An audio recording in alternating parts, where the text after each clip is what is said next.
ఈరోజు నైటు మానసరోవరం యాత్రకెళ్తున్నామండి. Super madam. Thank you sir. Hmm. ఈ ఈ కమ్యూనిటీలో ఉండటం వల్ల ఏంటంటే బాడీ బాగా అంటే వెయిట్ లాస్ అయ్యి చాలా హ్యాపీగా ఉన్నాను సార్. 25 కేజీస్ తగ్గాను. హ్మ్. బీపీ నార్మల్ చేసుకున్నాను. మైగ్రేన్ లేదు. హ్మ్. మోకాళ్ళకి ఆపరేషన్ దాకా ఎళ్ళానండి. ఆ! అసలు ఆపరేషన్ లేదు, ఏమి లేదు చక్కగా ఉన్నాను. అసలు నా బాడీ అంతా యాక్సిడెంట్ బాడీ అండి. హ్మ్. రన్నింగ్ ట్రైన్‌లో నుంచి జారి పడిపోయి రైల్వే వీల్స్‌కిను ఈ ప్లాట్‌ఫార్మ్‌కి మధ్యలో పడిపోయాను. అట్లాగా అయ్యో! అక్కడి నుంచి లేసి తర్వాత బెడ్ రిడెన్ అయిపోయి, అందువల్ల బాగా ఒబేసిటీ వచ్చేసి చాలా సఫర్ అయ్యానండి. ఈ కమ్యూనిటీలో చేరటం వల్ల నేను అన్నీ నేర్చుకున్నాను సార్.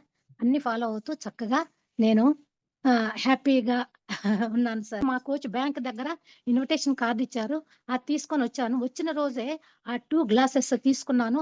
చాలా హ్యాపీగా, రిలీఫ్‌గా అనిపించి ఇంటికొచ్చి ఎప్పుడు మంచం మీద పడుకునేదాన్ని. అసల ఆ రోజు యాక్టివ్‌గా ఉన్నాను. అసలు మెట్లెక్కలేక, దిగలేక చాలా బాధపడ్డాను. అంటే నా లైఫ్ అయిపోయిందని, ఇంకా బెడ్ రిడే అయిపోయింది నా లైఫ్ అనుకున్నానండి ఆ టైంలో. థాంక్స్ టు గాడ్ అండి. కోచ్ రూపంలో నాకు ఆయన రావటం వల్ల నేను చాలా హ్యాపీగా ఉన్నానండి. థాంక్స్